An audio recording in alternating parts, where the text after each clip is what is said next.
So Terry, you're advocating to kind of lose this normal way of approaching a relationship, of trying to win an argument, of raising your voice. And you're asking people to come from a mindful place, from a calm place. Calm enough. Calm enough. Okay. You say we don't do yelling when you're in your office. You tell couples they cannot yell, right? Or parents and kids or whatever. No yelling here. You have to be mindful of the other person. You have to be calm, and you have to begin by telling them what you want. You have to use your voice. Yes, there's a difference between describing a feeling and emoting it. There's a difference between saying, Maria, I'm so mad I could spit rocks, and saying, Maria, I think you're... They're very different. Yeah. And okay. And you get to express your feelings, but you don't get to act them out. That is not going to lead to repair. Do you say that you struggle with people knowing how to do this? You mentioned, I read, you said that women often struggle to be assertive in couples that you see. Yeah, well, of course. And then when they are assertive, I'm probably going to get into a lot of trouble. But one of the things I say is that when women finally find their voice, a lot of them sound just like men, and they're as noxious as men have always been. The trick is what I call loving power. How to assert yourself and cherish the relationship in the same breath. And I think it's a brand new skill for patriarchy. I think that the culture doesn't know how to do that.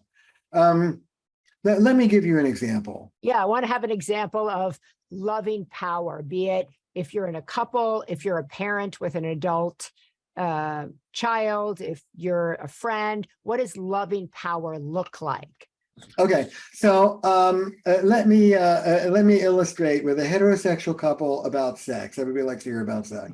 So okay. This is a classic deal, young couple. He wanted sex all the time. She wanted sex none of the time, and they were killing each other. They come into my office, and just like any other good therapist, I get them off of, I want it, I don't, I want it, I don't, to what does this mean to you? And unfortunately, like a lot of men, this young man filtered almost all of his emotional needs through sex. Sex meant he was desirable, that they were okay as a relationship, that she loved him, that they were connected. It meant all of that to him. Okay, so we float that. The true story. 2 weeks later, they come in hand. I'm talking to them about loving power. They come in and they say, we've got the sex thing, it's done. And it was, by the way. They had other issues, but the sex thing was done. Okay, tell me what happened. About 3 days. You tell me. About 3 days after the session, sure enough, he comes up and he wants sex.